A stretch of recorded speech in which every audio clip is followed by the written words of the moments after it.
Hello, my name's Rusty Coones, and I have with me the illustrious Randy Couture, actor, MMA fighter, Greco-Roman wrestler, former Army sergeant with the 101st Airborne, three-time UFC heavyweight champion, two-time light heavyweight champion, UFC 13 heavyweight tournament winner, first of 8 UFC fighters to hold titles in 2 different divisions, Olympic alternate. I mean, it just goes on and on, Randy. How you doing, man? I'm doing great, man. Good to see you, Rusty. Thanks a lot for being here, man. I really appreciate you taking out the time of your busy schedule, man. I know you're rocking and rolling all over the place. You know what I mean? Well, it's all good. I appreciate you having me on, man. Right on, man. So look, before we get into all your career here and massive accomplishments, let's go back to when you was a kid. When was the first time you got on 2 wheels with a motorcycle? Yeah, I was in the 6th grade. My mom had remarried to a guy named Don Elstad, and they won a raffle at some event, and the prize was a DT 80, a little Yamaha 80, had turn signals on it and everything, but it was basically a small mini bike, a little 2-stroke Yamaha. And I learned to ride a motorcycle on that motorcycle. We lived across the street from the elementary school, Oak Heights Elementary, and they had a big dirt field below the school. I used to go down there and spin donuts and tear around in the dirt on that little DT. Uh, Eventually, I ended up getting my motorcycle endorsement and grew up to a little bit bigger enduro. But I used to ride a Yamaha 125 to school a lot up in Seattle. So that was my early biking experience. I didn't get a real road bike until I moved to Vegas. And Right. my buddy Mike Davis built me a bobber, a little 88cc RevTech on a rigid frame bobber, called it the Soldier of Fortune. I still have that bike. I love that bike. It's a great Right bike. on, man. Hey, on that first bike back there, you said it had turn signals on it. How long did those last?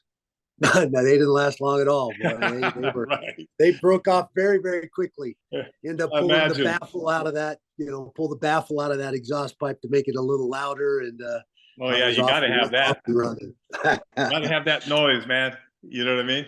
Yeah. So then, when you got up a little bit older, so were you wrestling through high school and all that? Yeah, I started wrestling in 7th grade. I'd heard my whole life what a great wrestler my dad was, and thought maybe if I turned out and wrestled, my dad would come around, but that never really worked. But I found my calling. I found the place I seemed to flourish, and those coaches, Coach K Spear, Coach McAvoy, Coach Winter, on down the line through college, through the Army, they became pretty important guys in my life, and certainly had a positive influence on me and filled that void. Uh, that my dad was never really around. So So your dad was a wrestler. Is that what you were saying? he wrestled in high school. I Yeah. think he did some boxing and wrestling in the Navy as well. He served in the United States Navy as a CB, Right. construction battalion guy. This was back in the Bay of Pigs era of our our existence in this country. But my Yeah. uncle was on the Kitty Hawk and Nam, and then my sister and I were both in the U.S. Army.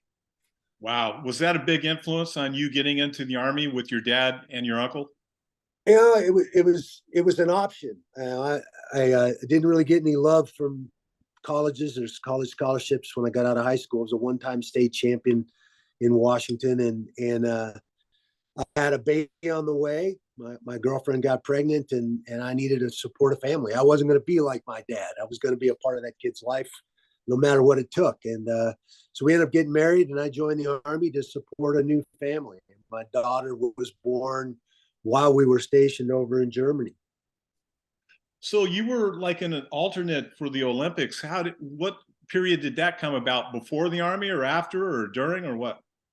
That was during the Army, actually. Yeah, I thought wrestling was done for me. I joined the Army to support the family, and little did I know, the peak of the Cold War in the 80s, I was in from 82 to 88. There were 5 million soldiers stationed in Central Europe. So I ended up on a wrestling mat over in Europe, ended up winning a couple championships, U.S. Army Europe championships, that got me a chance to try out for the All Army wrestling team.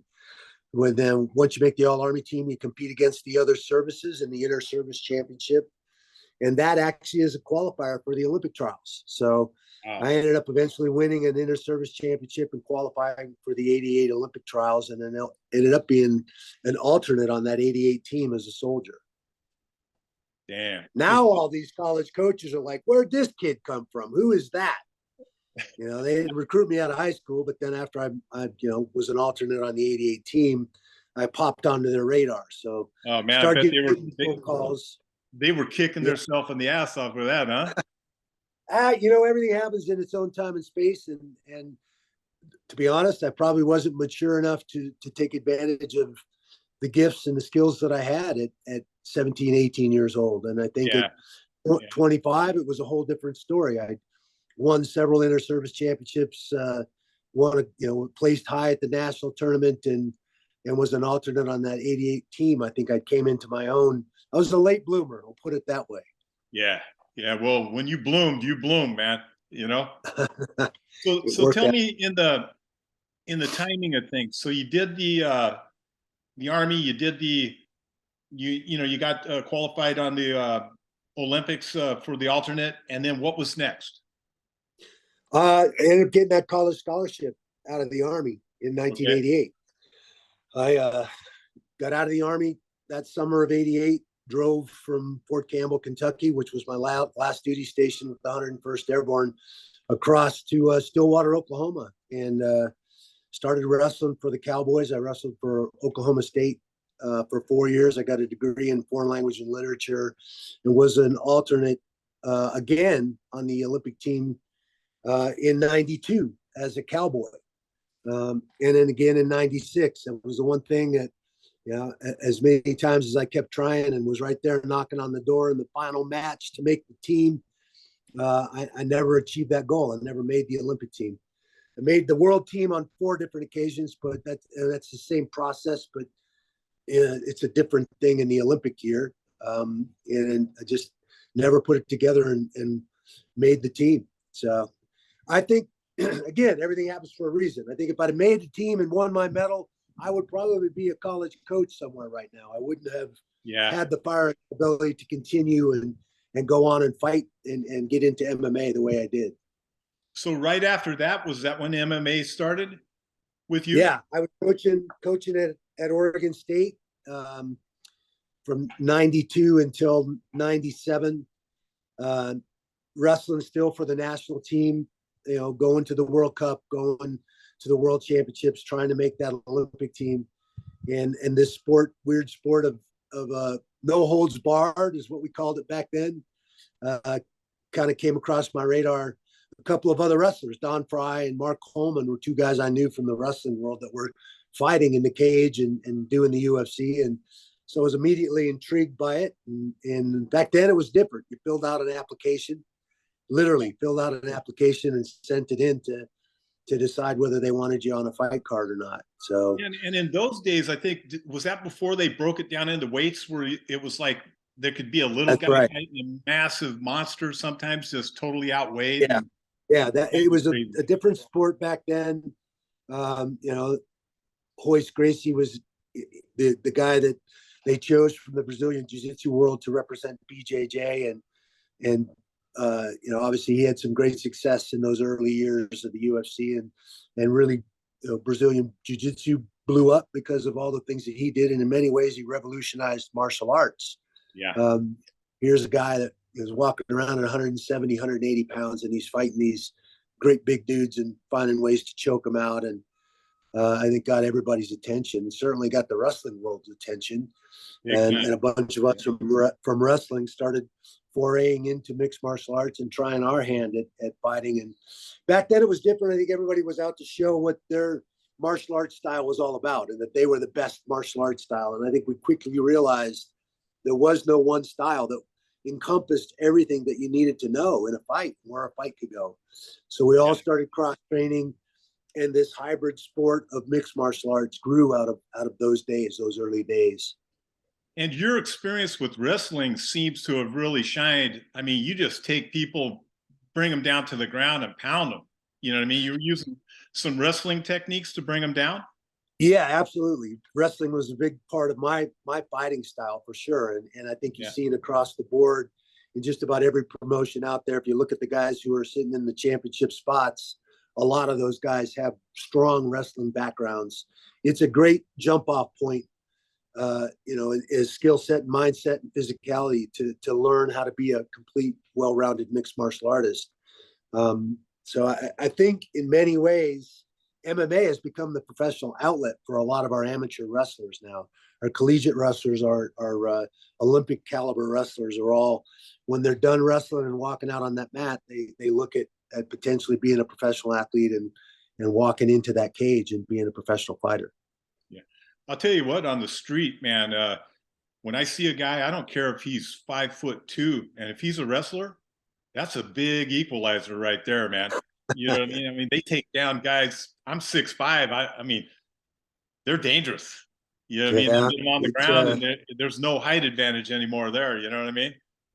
That's the great equalizer, is the ability to put somebody on the floor and take them out of that skill set where power and strength and length all become a bigger factor. I remember we were on that ride, I don't know, 6 years ago, or going to Sturgis, and we stopped at someplace, I don't know, Colorado or somewhere for gas and food and all that kind of stuff. And we're hanging out in the parking lot. All of a sudden, I get picked up from behind. You got me in a bear hug. You know what I mean? And that was in Zion. Yeah, man, it's out of the blue. Parking lot. And I turned my head. I realized it's you. I said, okay. You know what I mean? Like, what the hell are you going to do? You know what I mean? Yeah, that was a fun trip. We rode out there with Easy Rider. I think we had about 22 bikes with us on that ride. It was for the 75th anniversary of Sturgis. And that was my absolute first time going to Sturgis. It was actually my first time meeting you as well. So yeah, we stopped at that Zion Harley to take a break and check out the Harley shop and all that. And I think that was when I grabbed the hold of you there. Yeah. Thinking, what the hell? You know? Oh, man. So I'll tell you what, before we get into more motorcycle stuff, let's finish up with your fighting. So with UFC and your massive record and all that stuff, then I noticed you opened up a chain of gyms, Extreme Couture. Yeah, I started out in 2000, 2001. Matt Linlin and Dan Henderson and Robert Follis and myself opened a gym up in Gresham, Oregon called Team Quest. And in those days, there was no such thing as an MMA training center. We were all kind of, going to the local gym, going to the local college to get on the mats, going to the local martial arts studio to find grappling partners and stuff. There was no place like a mixed martial arts training center. Now they're everywhere. But in the early days, it was Lions Den, Team Quest, and Militich Fighting Systems. Those were really the only three mixed martial arts training centers in that era. And we kind of started a trend and bringing everything under one roof, everything that you would need to train and be a well-rounded mixed martial artist. And Team Quest grew out of that. And then I ended up going through a divorce in 05, 06 timeframe. And that's when I moved to Vegas. And again, needed a place to train, needed a place to continue to progress as a fighter. So Extreme Couture was founded there in Vegas, and it's obviously still running and still doing well. My son is running Extreme Couture now, and he does a great job running the gym. The gym's done very, very well. Oh, so he's a skilled wrestler and martial artist? Yeah, he wrestled through junior high school, and then for about 12 years, he spent most of his career with Bellator Fighting Championships and Scott Coker, and he did a great job. He retired about 3 years ago from fighting. He's just had his second baby. He's got 2 boys now, so he and I figured it was time. When he made the commitment and left the bank, he was working at Wells Fargo up in the Seattle area where we grew up, and I kind of pulled him away from the bank job to help me run a gym. And he wasn't there about 4 months. He's like, "Dad, I really want to fight." And I'm like, "Oh man, all right." So he ended up going about chasing his fighting career and doing his thing, and it worked out. Wow, man, that's cool, man. Keep it all in the family. You know what I mean? Yeah. All right, man. So what about this run you've got going on in Seattle? Yeah, it's the Extreme Couture GI Foundation is a 501c3 that I started back in '07. Um, obviously, as someone who took that oath and wore that uniform in the '80s when there wasn't anything going on, basically a Cold War, unlike a lot of our men and women in uniform now since 9/11 who've had to actually go out into a battlefield and put their butts on the line. I got to tour the battlefield in Iraq in '06 for 12 days on the ground in Baghdad and 5 other FOBs in the theater of operation there in Iraq. And then in '07, I went to Walter Reed, Bethesda, did a barbecue at the Fisher House there with some friends, Don Fry, Ken Shamrock, a buddy of mine, Mike Davis, who built that first chopper for me. He's the one that organized that barbecue at the Fisher House, and then we got to walk the wards and meet a bunch of soldiers. I almost said athletes. They are athletes, but soldiers fresh off the battlefield. And that was an eye-opening experience for me, for sure, both of those things.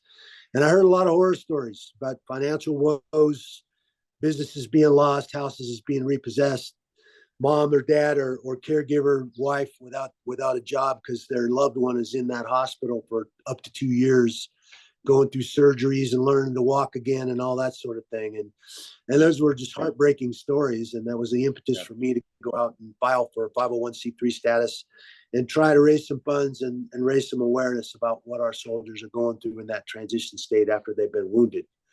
Right on. So can you give a shout out to the name of the event that you do up there and the name of the whole name so of the this is our fourth, website? Yeah, this is our 4th annual motorcycle poker run up in the Everett, Greater Seattle area. You can go to xcgif.org. That stands for Extreme Couture GI Foundation.org. All the instructions and all the details for the ride on Saturday are on there. Look up the Seattle ride. We're going to register up in Everett, and there'll be 4 stops. You'll get a card at each stop and build your poker hand and try and hopefully get the best hand. We're going to give prizes away for best hand and worst hand. And we have a lot of fun riding. Our final stop's going to be out at the Evergreen Speedway. The figure 8 races will be going on, and there'll be live music, and should be a lot of fun. And that's a beautiful part of the world up there. The Evergreen Speedway is pretty cool. Well, that's real beautiful. Yeah, it's nice. You know what, what you're doing for the soldiers is just amazing, man. You're giving back. You've had a really great life and done a lot of good, and you're putting it back. You know what I mean? Trying to get back at, I think it's not a switch. You take that oath. I took that oath at 19 years old, and I don't think you just turn that off once you go through that process. So I definitely have an affinity for all those folks that have done what I took that oath to do and never had to do, frankly. So I appreciate them. I appreciate their service and the sacrifices that they've made, and want to try and find a way to help them get through and be better, make that transition smoother. And because we all know the statistics, we're losing 22 a day to suicide, PTSD, and it's ridiculous. Uncle Sam just can't take care of all of them, unfortunately. So the more of us link arms and try and do our part to help these men and women, the fewer of them fall through the cracks. Man, that's so fucking cool, man. Thank you very much for everything that you do. My pleasure, man. And I appreciate you having me on, giving me a platform and a place here to spread the word. Absolutely, man. The one thing with you, though, I'm going to remember next time I'm around you, I'm not turning my back on you no more. I promise it won't hurt. Just let it happen. Yeah. Okay. All right. We'll just get it over with. All right. All right, brother. Well, thank you very much for coming on, man. It's really good seeing you, and I can't wait to see you next time. All right. You bet, man. Appreciate you. Take care, buddy. See you later, man.